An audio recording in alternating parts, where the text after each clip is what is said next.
Tendo chegado ao Egito, Moisés juntamente com Arão se apresentam ao faraó, que na verdade era Azazel possuindo o mesmo, mas perante as ameaças de Moisés, Azazel se recusa a deixar o povo partir. Além disso, Azazel aumentou o trabalho dos israelitas, bem como punições, o que gerou um conflito entre eles e Moisés, pois o intento de Azazel era esse, causar um conflito entre o povo israelita e Moisés. Israel envia Moisés e Arão novamente ao faraó, mas desta vez para se realizar um prodígio perante ele. E o Senhor falou a Moisés e Arão, dizendo: quando o faraó vos falar, dizendo: fazei vós um milagre, dirás a Arão: toma a tua vara, e lança-a diante de Faraó, e se tornará em serpente. Então Moisés e Arão foram ao Faraó, e fizeram assim como o Senhor ordenara, e lançou Arão a sua vara diante de Faraó, e diante dos seus servos, e tornou-se em serpente. E Faraó também chamou os sábios encantadores, e os magos do Egito fizeram também o mesmo com os seus encantamentos. Porque cada um lançou sua vara, e tornaram-se em serpentes, ao mais a vara de Arão tragou as varas deles. Porém o coração de Faraó se endureceu, e não os ouviu, como o Senhor tinha falado. Perceba que o faraó por meio de seus magos também fizeram com que a outra vara se transformasse em serpente, porém esta foi devorada pela serpente de Arão. Como se trata de uma disputa entre caídos, isso explica o porquê de ambas as varas se transformarem em serpentes, mas pelo fato de Israel nessa altura possuir um exército de caídos maior que o de Azazel e assim transmutar mais energia, este perdeu a disputa das serpentes. Com isso Israel demonstra que ele era mais poderoso. Mas Azazel não se dá por vencido e continuar a desafiar o poder de Israel. Dá-se início então a 10 pragas enviadas por Israel ao império de Azazel, como forma de destruí-lo e demonstrar seu poder perante ele. A primeira praga enviada por Israel foi a conversão das águas em sangue. E Moisés e Arão fizeram assim como o Senhor tinha mandado, e Arão levantou a vara, e feriu as águas que estavam no rio, diante dos olhos de Faraó, e diante dos olhos de seus servos.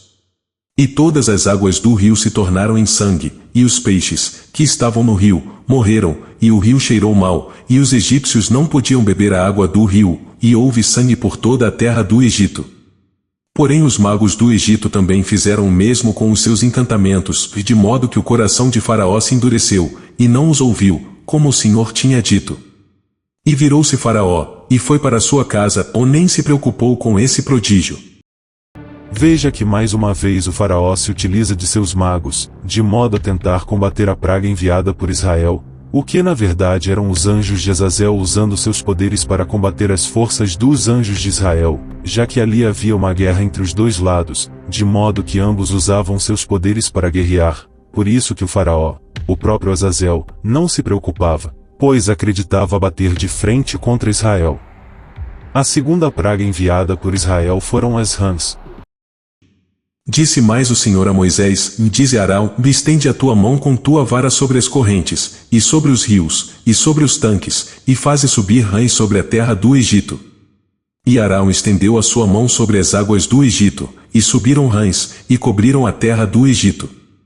Então os magos fizeram o mesmo com os seus encantamentos, e fizeram subir rãs sobre a terra do Egito. A terceira praga foram os mosquitos, embora algumas bíblias relatem ser piolhos, mas as mais antigas relatam ser mosquitos. Disse mais o Senhor a Moisés, dize a Arão, estende a tua vara, e fere o pó da terra, para que se tornem mosquitos por toda a terra do Egito. E fizeram assim, e Arão estendeu a sua mão com a sua vara, e feriu o pó da terra, e havia muitos mosquitos nos homens e no gado, todo o pó da terra se tornou em mosquitos em toda a terra do Egito. E os magos fizeram também assim com os seus encantamentos para produzir mosquitos, mas não puderam, e havia mosquitos nos homens e no gado. Então disseram os magos a Faraó, e isto é o dedo de Deus. Porém o coração de Faraó se endureceu, e não os ouvia, como o Senhor tinha dito. Desta vez exército de caídos de Azazel não conseguiram dar conta de combater contra a praga enviada por Israel, pois nessa altura Azazel contava com um número muito inferior de caídos em relação a Israel e Ismael. Por tal motivo seus poderes não surtiam tamanho efeito para competir contra o exército de Israel, mas mesmo assim Azazel se enfurece e não se entrega a seu oponente. A quarta praga foram moscas venenosas que acometeram todo o Egito, e desta vez o faraó não invocou seus magos para combaterem a nova praga, pois Azazel já sabia que não possuía poder suficiente para enfrentar a praga. Em vez disso ele chama Moisés e Arão e propõe a eles que o povo sacrifique a Deus ali mesmo, no Egito. Porém, Moisés se recusa, pois segundo ele os sacrifícios praticados pelos israelitas eram considerados abomináveis aos olhos dos egípcios. Moisés respondeu: não é conveniente que se proceda desta maneira, pois os sacrifícios que oferecemos ao Senhor, nosso Deus, seria uma abominação aos olhos dos egípcios. Se oferecemos, sob os olhos dos egípcios, sacrifícios que lhes são abomináveis, não nos apedrejarão eles? Havemos de ir ao deserto, a 3 dias de caminho, e ofereceremos lá sacrifícios ao Senhor, nosso Deus, conforme ele nos ordenou. O sacrifício que Moisés se referia a ser abominável aos olhos dos egípcios não era o de animais, até porque os egípcios também sacrificavam animais aos seus deuses e faraós, mas sim a sacrifício de crianças, o qual mais agradava a Israel. Por isso Moisés não quer fazer tal sacrifício abominável entre os egípcios, os quais se escandalizariam e matariam os israelitas. Mas o mesmo deverá ser feito no deserto, em total oculto, assim como seu Deus diabólico ordenou. A quinta praga é a peste nos animais, a qual matou todo o gado dos egípcios, mas nenhum dos israelitas. Assim Israel acaba com os animais dos egípcios, e mais uma vez Azazel se recusa a deixar os israelitas partirem. A sexta praga foram úlcera e tumores, que acometeu todos os egípcios, incluindo os magos do faraó. Tomaram, pois, da cinza do forno e apresentaram-se diante do faraó. Moisés atirou-a para o céu e produziram-se, sobre os homens e sobre os animais, tumores que se arrebataram em úlceras. Os mágicos não puderam aparecer diante de Moisés por causa das úlceras, porque foram atingidos como todos os egípcios. A sétima praga foi o granizo. Uma forte tempestade de granizo atingiu todo o Egito, de modo que toda a verdura e colheita dos egípcios se perderam.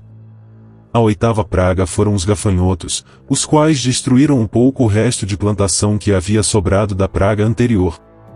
A nona praga foram trevas. Durante 3 dias o Egito ficou em total escuridão, exceto as regiões habitadas pelos israelitas.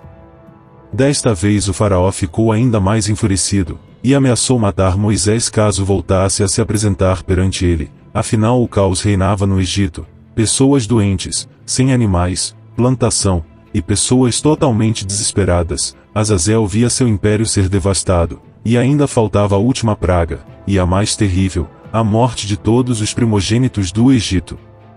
E para tal feito Israel ordena a Moisés que instrua todo o povo a sacrificar um cordeiro, e que seu sangue seja aspergido nos batentes da porta de cada casa dos israelitas. Além disso, todos deveriam comer o cordeiro assado, juntamente com pães assados sem fermento, dando origem assim ao rito da Páscoa judaica, a qual consistiria em comer durante 7 dias pães sem fermento e no 7º todos deveriam se reunir para a celebração da Páscoa, onde o cordeiro imolado seria servido. Este rito faz alusão ao 7º dia do reino, onde todos os anjos se reúnem com o Pai, como uma família, assim como o milênio do Messias, onde 6 dias, que são 6.000 anos segundo o tempo desse mundo, ele seria entregue aos caídos, e ao fim desse tempo, são se completar 7.000 anos, o Messias retorna para buscar todos os salvos, que se reunirão aos anjos e ao Pai para o 7º dia do reino, ou milênio. Os caídos sempre copiam as coisas do reino, uma cópia oposta, assim Israel se haria sua própria festividade, uma alusão ao 7º dia do reino, por isso instrui seu povo a celebrar o 7º dia em sua honra. O sangue na porta seria o aviso, para que os caídos enviados por Israel não matassem ninguém da casa marcada, mas que passasse adiante, já que como não possuía onisciência era necessário Israel marcar todas as casas pertencentes a seu povo, e assim durante a noite os caídos mataram todos os filhos primogênitos do Egito.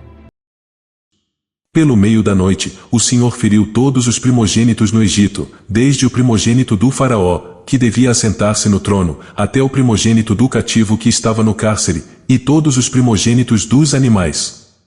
O faraó levantou-se durante a noite, assim como todos os seus servos e todos os egípcios, e fez-se um grande clamor no Egito, porque não havia casa em que não houvesse um morto.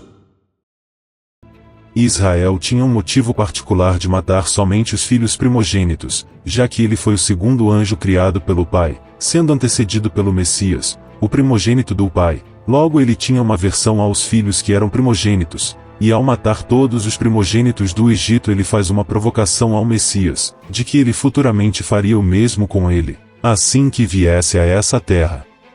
Além do cumprimento perpétuo do rito da Páscoa, Israel institui outra lei, referente aos primogênitos de seu povo, que todo primogênito, quer seja homem ou animal, lhe pertencia, era sua propriedade, até ser adquirido mediante um sacrifício.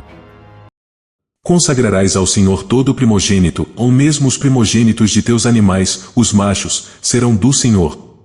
Entretanto, resgatarás com um cordeiro todo o primogênito do jumento, ou do contrário, quebrar-lhe-ás a nuca. Todo o primogênito dos homens entre teus filhos, resgatá-lo-ás igualmente. Israel deixa claro que o povo é sua propriedade, por isso sempre exigia obediência, a circuncisão e sacrifícios para agradá-lo.